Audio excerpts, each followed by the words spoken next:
It's going to be the King's Day tomorrow in the Republic of Netherlands, or the Kingdom of Netherlands, I must say. And we've been joined by the ambassador to Ghana, Ron Sticker. Ron, good morning. Johnny, good morning. Welcome. Happy How to are be you in your doing? show. Thank you very much. Very fun. And let me wish you a King's Day in advance.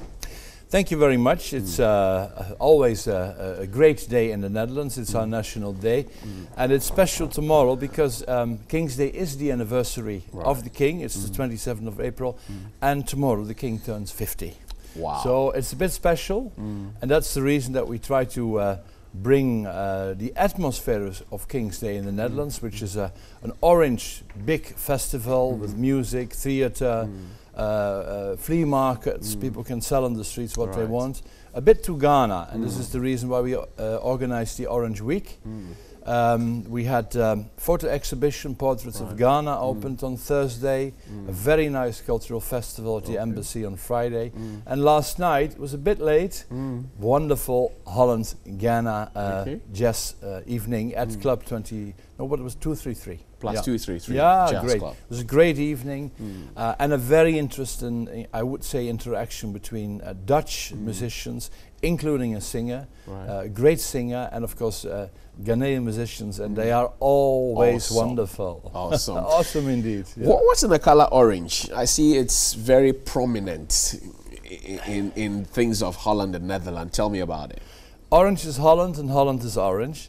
And it's a very good question actually, because it's not in our flag. Our flag is red, white and blue. But the color orange is associated with our royal family. Right. Our royal family comes from the House of Orange-Nassau.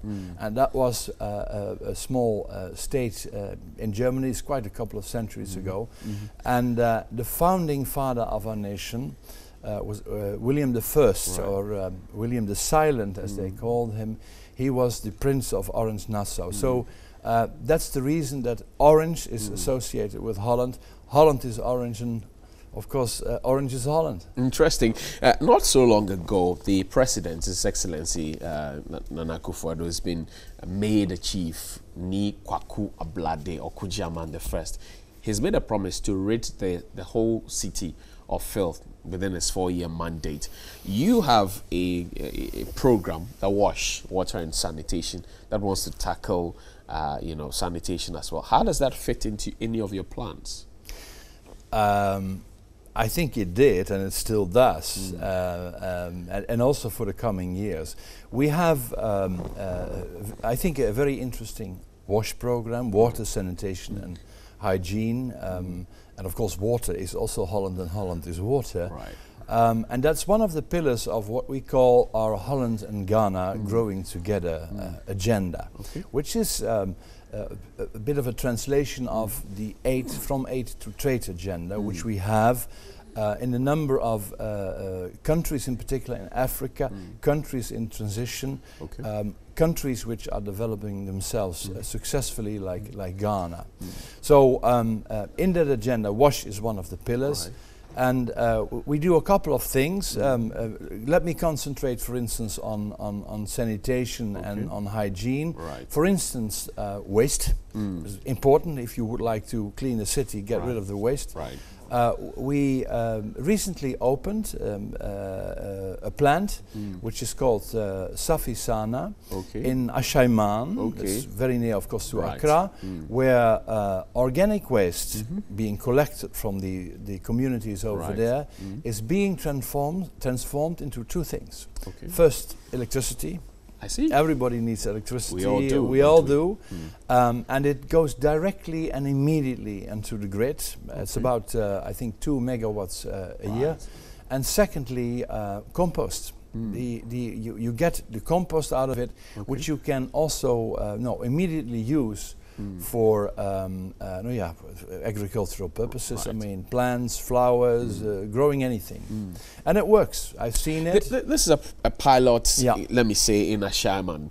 But across country, there's a problem of open defecation. We're told, for example, that in Accra, we generate 3,000 tons of waste, and yet we're able to collect just 2,500. Where does the 500 go? We don't know. But we find them in the gutters. What's the long-term plan, partnership with government, private enterprises, to make sure that we achieve this goal? It is a second element there is, of course, that we are also co-financing, and that's partly with the private sector and with other partners. Also, a waste treatment plant in Lavender Hills.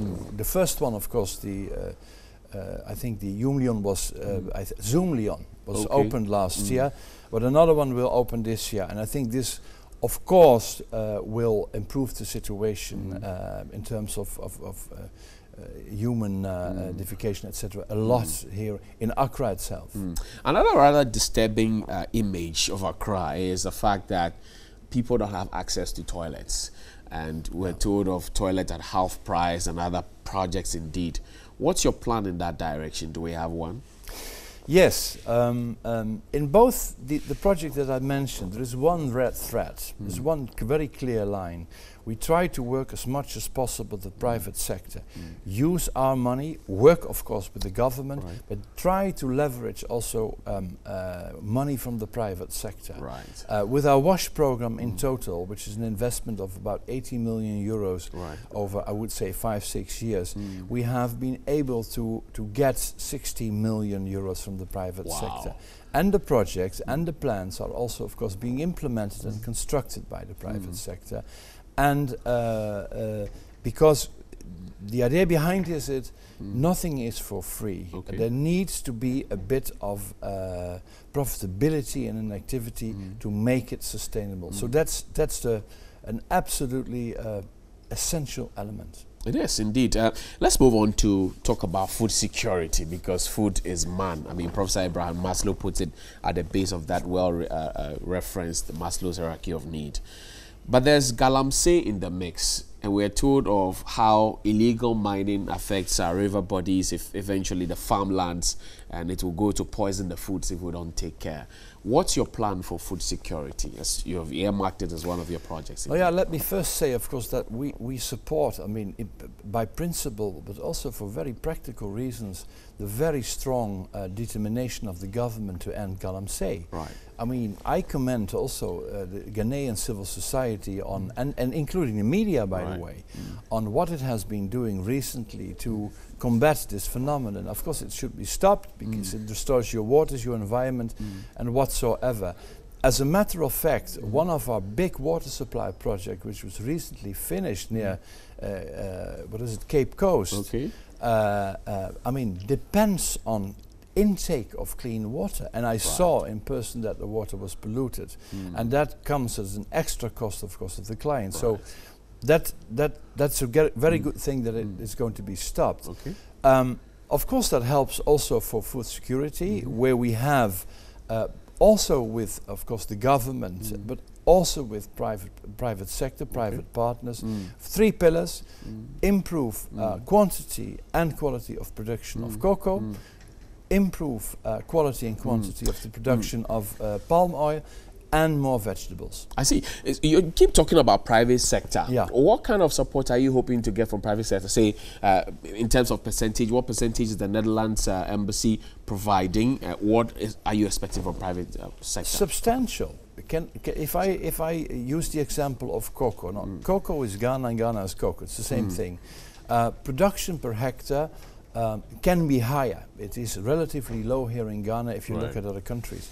And what we do is the cocoa improvement program. What we do there is work together with the private sector. They invest, we invest a bit of money. We invest in particular in rural service centers.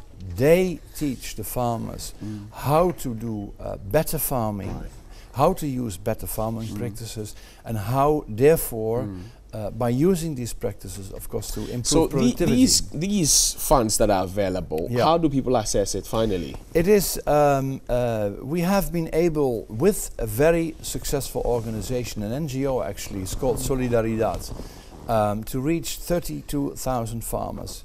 In the next couple of years, this number is going to be up substantially, because we want, with that program, also to contribute to the goal of the government to reach more than 1 million tons of cocoa in 2020. That's important. It is. 1 million is a symbolic thing in 2020. Exactly. And we would like to be part of that effort. So, for example, Bina is a farmer as well.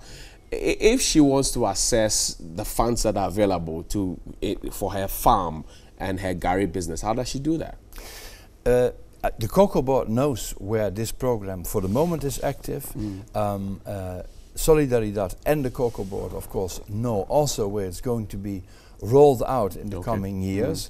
And certainly if she or he, that farmer, is in that area, automatically she will be or he will be part of that program. Right. Asem Papa Biamati. Thank you very much. The good news has come. Absolutely. I thought you were going to sing that song for me quickly. The singing. Okay. Asem Papa Biamati. Oye, oye, oye. That's a very good start. Thank you very much. Thank you, Johnny, for being on your show. Grateful, and I wish you all the best. Thank you very much. And